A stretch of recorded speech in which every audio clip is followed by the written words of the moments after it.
अहिंसा तीर्थ प्रणेता,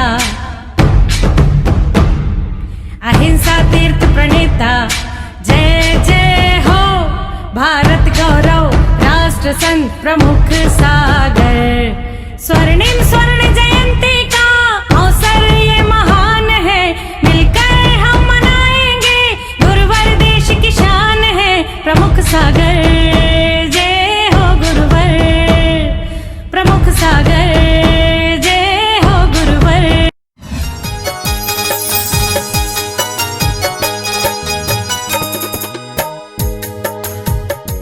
पद्माओ, राम बुलावा भेज दिया, दिया कबीरा रोए। राम बुलावा भेज दिया, दिया कबीरा रोए। जो सुख सत्संग में वो बैकुंठ में ना होए, जो सुख सत्संग में वह बैकुंठ में ना होए। ये पंक्ति रामायण की है। जब कबीर रामायण लिखने में पढ़ने में लगे तो उनको याद आया, विचार करके रखना, भगवान राम भी अगर बुलाते हैं तो कबीरा रोने लगता है।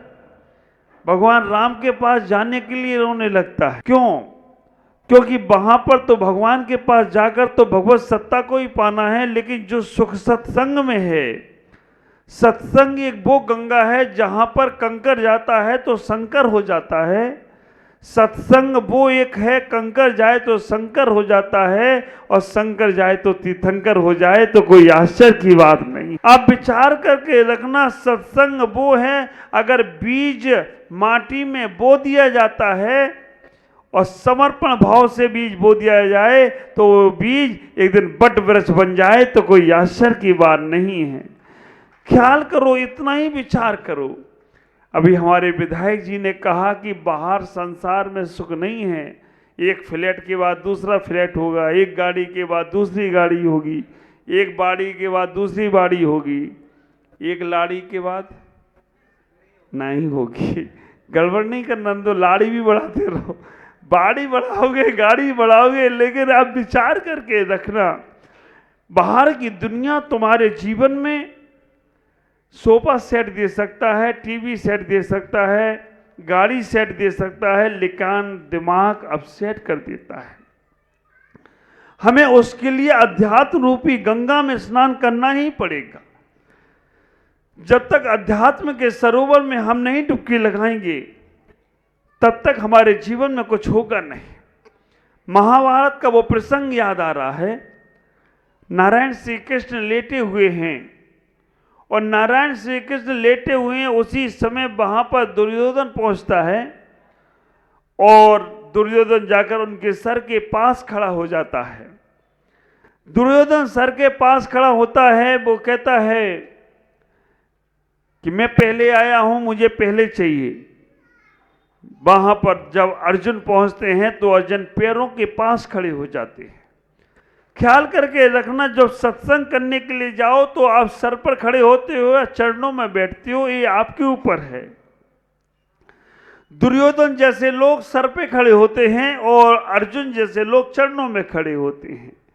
नारायण श्री कृष्ण की जब निद्रा हुई पूरी और निद्रा से जब वो उठे, उनकी पहली दृष्टि नारायण श्री कृष्ण की अर्जुन के ऊपर पड़ी, क्योंकि अर्जुन चरणों के पास खड़े थे और दुर्योधन सर के पास।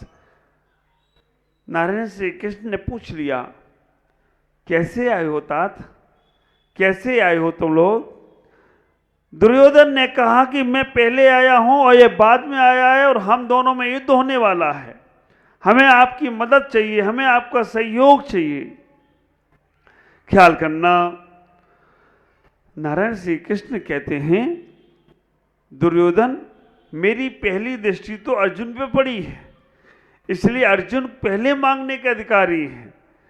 दुर्योधन की हठबाध्यता, दुर्योधन का अहंकार, दुर्योधन का ईगो कहता नहीं, मैं पहले आया हूं इसलिए मुझे पहले मिलना चाहिए। नारायण श्री कृष्ण समझ गए हैं, जिसकी दुर्बुद्धि होती है वो हमेशा चाहता है कि हम पहले होना चाहिए, और जिसकी समर्पण बुद्धि होती है वो कहता है कि मैं जहां खड़ा हूंगा वहां से ही लाइन शुरू हो जाएगी। समर्पणता की बुद्धि जहां चली जाती है वहीं से पीछे की लेन लगने लगती है और जब अहंकार की बुद्धि आती है तो जहां खड़ा होता है वहां वो अकेले ही रह जाता है, ना आगे कोई ना पीछे कोई। ख्याल करके रखना, अहंकार जब आता है तो वो अकेला दिखता है, और समर्पण जहां भी भीड़ में भी हो जाए, भीड़ उसके साथ हो जाती है। नारायण श्री कृष्ण मुस्कुराए, अर्जुन भी मुस्कुराई। मांगो दुर्योधन, तुम्हें क्या मांगना है? विचार करना। दुर्योधन ने कहा कि भगवान मुझे आपकी पूरी सेना चाहिए। दुर्योधन ने कहा, नारायण श्री कृष्ण कहते एक तरफ मैं अकेला निहत्ता हूं और एक तरफ पूरी सेना मेरी है, मांगो तुम क्या मांगते हो? दुर्योधन कहता है मैं आपको अकेले लेके करूंगा तो क्या करूंगा, मुझे तो आपकी पूरी सेना चाहिए। अर्जुन मुस्कुराई, दुर्योधन क्या मांग लिया इसने? आप विचार करके रखना। नारायण श्री कृष्ण भी मुस्कुराए, उन्होंने कहा इसने क्या मांग लिया? बारात तो मांग ली लेकिन दूल्हा को छोड़ दिया। आप विचार करके रखना, बारात तो मांग ली लेकिन दूल्हा को छोड़ दिया। और जब मैं रंगिया आया था तब मैंने कहा था ये सिद्ध चक्र महामंडल विधान मैना सुंदरी ने अकेले किया था, यहाँ पे तो इतने सारे जोड़े बैठे हैं, ये कोई कम नहीं हुआ करते हैं। आप विचार करना, आपके पास सब सॉलिड माल है, चिल्लर तो भारी घूम रही है, रहने दो बाहर, चिल्लर को चिल्लर में रहने दो। हम हैवी, हम भारी माल को अपने पास रखें। आप चिल्लर इकट्ठी करके करोगे क्या?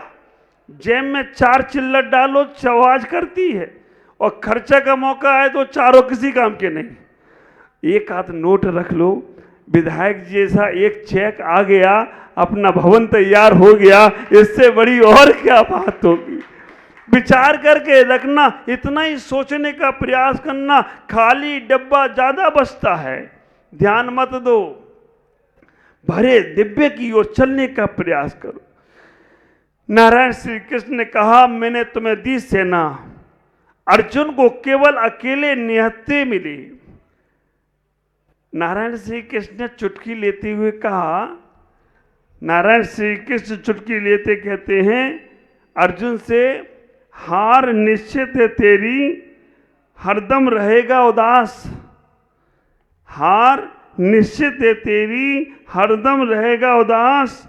माखन तो दुर्योधन ले गया, माखन तो दुर्योधन ले गया, छाछ बची है तेरे पास। नारायण श्री कृष्ण चुटकी ले रहे थे अर्जुन की। हार निश्चित है तेरी, हरदम रहेगा उदास। माखन तो दुर्योधन ले गया, छाछ बची तेरे पास। लेकिन अर्जुन भी कम नहीं थे, अर्जुन ने भी 2 लाइनें बनाई। हे प्रभु, जीत निश्चित है मेरी, दास हो नहीं सकता तेरा उदास। जीत में निश्चित है मेरी, दास हो नहीं सकता उदास। माखन लेकर क्या करूंगा जब माखन चोर मेरे पास, माखन लेकर क्या करूंगा जब माखन चोर मेरे पास। इतना ही विचार करके रखना। अगर तुम्हारे जीवन में गुरु तुम्हारे साथ हैं, तुम्हारा प्रभु तुम्हारे साथ है, तुम्हारे माता पिता तुम्हारे साथ हैं, संसार के सबसे अमीर व्यक्ति तुम हो तो कोई आश्चर्य की बात नहीं है। और माता पिता और गुरु का साथ छूट गया, प्रभु का साथ छूट गया, तुम्हारी दौलत किसी काम की नहीं होगी। प्रातः काल उठ रघुनाथा, मात पिता गुरु नवाओ माथा। सत्संग करने जाओ, गुरुओं के चरणों के पास बैठो। अभी माता जी बता रही थी ना, उसने सत्संग किया, बेमन से किया, आधे घंटे का सत्संग किया, और आधे घंटे के सत्संग का पुण्य इतना मिला। उसने कहा मुझे पुण्य फल भोगना नहीं है, पुण्य के फल को देखना। ख्याल करना, पुण्य का फल भोगना और पुण्य का फल देखना, इसमें अंतर क्या है? पुण्य का फल भोगना है तो ऐसा आराम मिलेगा, तुम भोग का खत्म कर लोगे। देखना है, वस्तु को देखोगे तो वस्तु बढ़ती जाएगी। ऐसा ही हुआ जीवन में। इतना ही ख्याल करो, हमारी संगति नहीं बिगड़ना चाहिए। संगति बिगड़ती ही हमारा संग बिगड़ते ही मन बिगड़ जाता है और मन बिगड़ते ही जीवन बिगड़ जाता है। हमें अपनी संगत और अपनी पंगत दोनों अच्छी रखना। संगत अगर हमारे साथ अच्छी है तो संसार में सबसे अच्छे हम होंगे, और पंगत हमारी अगर अच्छी है तो भी हम संसार में सबसे अच्छे होंगे। ख्याल करो, एक आदमी, अच्छा खासा आदमी, पुण्यशाली आदमी, धर्मात्मा आदमी अगर किसी शराब खाने के बाहर से निकल जाए, उसके अंदर से निकल जाए, भले ही वो शराब ना पिए, शराबी के साथ बैठ भी जाए, लोगों को डाउट हो जाता है। मैं अपनी घटना बताऊं, मैं चला जा रहा था एक दिन बिहार करते हुए, गिरनार जी की यात्रा पे गया। मेरे साथ कोई एक और व्यक्ति लग गया। उसने कहा बाबा जी मैं भी आपके साथ चलूं? मैंने कहा चलो। मैं चला, चढ़ते चढ़ते चढ़ते 5000 सीढ़ियों के बाद मैं बैठ गया, वो भी मेरे साथ बैठ गया। और आप विचार करके रखना, बैठ गया, बैठने के बाद उसने हुक्का निकाला और हुक्का निकाल के लगाया उसने, और मेरे से बोला बाबा जी लगा लो 2 कस, आगे अच्छे से यात्रा हो जाएगी। अरे मैंने कहा यार तो मामला गड़बड़ लग रहा है। मेरे को बोला बाबा जी 2 कस लगाओ, आगे की यात्रा बहुत अच्छी। मैंने कहा अब मैं भले ही नहीं लगा रहा हूँ ना कर रहा हूँ, लेकिन बगल में बैठा हूँ, तो मैंने कहा कोई भी निकलेगा वही कहेगा बाबा जी दोनों लगा रहे। मैंने कहा उठो यहाँ से, मैंने कहा तुम लगा के आओ, मैं तो चला।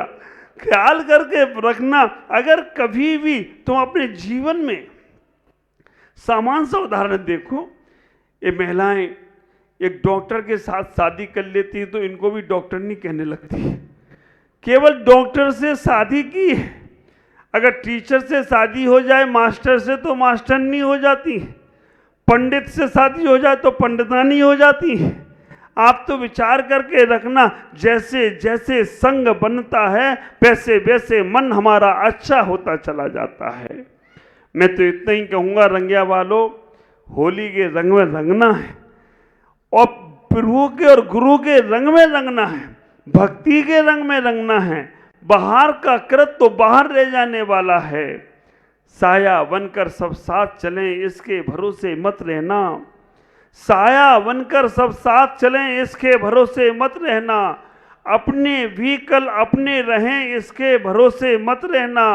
सूर्य के मंदिर सबर पर प्रतिदिन चलना पड़ता है, बैठे बैठे दिन बदलें, इसके भरोसे मत रहना। बैठे बैठे दिन बदलें, इसके भरोसे मत रहना। चलना तो पड़ेगा। बाहर चलोगे तो पदार्थ मिलेंगे और अंदर चलोगे तो परमार्थ मिलेगा। जितनी बाहर की यात्रा है वो पदार्थ की यात्रा है, और जितनी अंदर की यात्रा है वो परमार्थ की यात्रा है। एक घड़ी आधी घड़ी, आधी में बुनियाद। एक घड़ी आधी घड़ी, आधी में बुनियाद। तुलसी संगत साधु की हरे कोटि अपराध, हमारे तुलसीदास जी भी कह गए। एक घड़ी 24 मिनट भी अगर तुमने सत्संग कर लिया, एक घड़ी ना कर पाओ तो एक घड़ी आधी घड़ी 12 मिनट भी सत्संग कर लिया। 12 मिनट नहीं कर पाओ तो एक घड़ी आधी में बुनियाद 6 मिनट भी अगर आपने सत्संग कर लिया, हरे कोटि अपराध, करोड़ों करोड़ों जन्मों के जन्मों के अपराध दूर हो जाते हैं। आपको लगता होगा महाराज ये सब बातें गप में है। मोहन भागवत जी आए, उनसे मिलने के लिए बहुत लोगों की लाइन लगी थी, लेकिन मुश्किल से 1 मिनट उनके साथ खड़े होकर जिसने फोटो खिंचा ली वो अभी तक याद कर रहा है कि मैं मोदी जी के साथ खड़ा था। 1 मिनट का सत्संग किया, फोटो आ गई, उसने 10 लोगों को दिखाई होगी। मोहन जी के साथ बैठ गया होगा तो उसने भी मोहन जी के आज कितना 30 सेकंड में फोटो खींची। शाश्वत वो फोटो हो गई, वो संभाल के रखना है। तो आप विचार करना, प्रभु के साथ बैठ जाओगे तो जन्मों जन्मों सुधर जाएं तो कोई आश्चर्य की बात नहीं है। वो तो हमारे नेता हैं और हैं, वो हमारी सेवा में लगे हैं, लेकिन प्रभु तो हमारे कल्याण में लगे हुए हैं। अभी हमारे विधायक जी और हम दोनों यहाँ पर हैं और दोनों में कोई ज़्यादा अंतर नहीं है, दोनों ही बना रहे हैं। आप विचार करना, हम भी एक काम कर रहे, वो भी एक काम कर रहे हैं, दोनों में अंतर क्या है?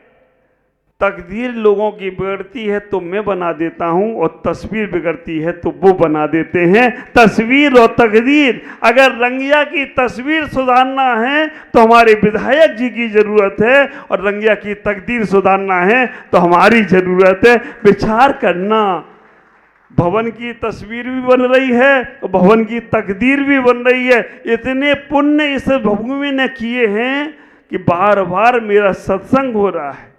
और जो बात तुम नहीं कह पाए वो हमारे विधायक जी ने कह दिया, महाराज हर साल यहाँ पे आना है और हर साल यहाँ पर ऐसा ही विधान करना है। ख्याल करो, इतनी बड़ी उदारता। इतना आसाम में आना आसान नहीं है, लेकिन जो आसाम आ जाए वो आसमान छू जाए तो कोई आश्चर्य की बात नहीं है, क्योंकि यहाँ का एक नेचर ही, आसाम का व्यू डांस, आसाम की बोली है ना, आसाम का हर चीज़ बहुत अच्छे से अच्छा है। हम साधु संत बहुत बड़ी पुण्य से वहाँ पहुँचने का प्रयास करते हैं, अच्छे लोग मिलते हैं, अच्छी भावनाएं मिलती हैं। हमारे हेमंत जी विश्वकर्मा ने जब हमको यहाँ पर आने के समय स्टेट गेस्ट जब बनाया, तभी मैंने कहा कि यहाँ धार्मिक लोग हैं जो धर्म के गुरुओं का सम्मान करना जानते हैं, धर्म के गुरुओं को अपने देश में विचरण कराना जानते हैं। हमारे नीति वाक्यों में लिखा है, जिस देश में साधु संत रहते हैं, जिस देश में साधु संतों का विचरण होता है, जिस देश में साधु संत निर्विघ्न निर्विकल्प साधना करते हैं, उसकी साधना का 10% फल उस देश के नेता को जाता है, उस देश के राजा को जाता है, उस देश के सम्राट को जाता है। अभी हमारे रंगिया के विधायक जी ही हमारे यहाँ के राजा हैं। अगर मैं यहाँ पर निर्विघ्न रूप से साधना कर रहा हूँ, उनको पता भी नहीं चलता होगा, लेकिन मेरी साधना का 10% 20% पुण्य उनके भाग में अपने आप चला जा रहा है, क्योंकि तुम्हारे इस क्षेत्र में साधुओं का विचरण निर्विघ्न रूप से हो रहा है। ख्याल करो, पहले राज ऋषियों की परंपरा थी। राज ऋषि के पास जब कोई राजा पहुंचता था, उनसे आज्ञा लेकर अपने कार्य को करता था, उसके कार्य हमेशा हमेशा के लिए सफल हो जाया करते थे। आप लोग होली के पहले ही इतनी भक्ति के रंग में लग रहे हो। ये सिद्ध चक्र महामंडल विधान कितना पुण्य किया। जो विधान करने में लोगों को 5 दिन लगते हैं, रंगिया वालों ने 1 दिन में 5 दिन का विधान कर लिया हो तो कोई आश्चर्य की बात नहीं है।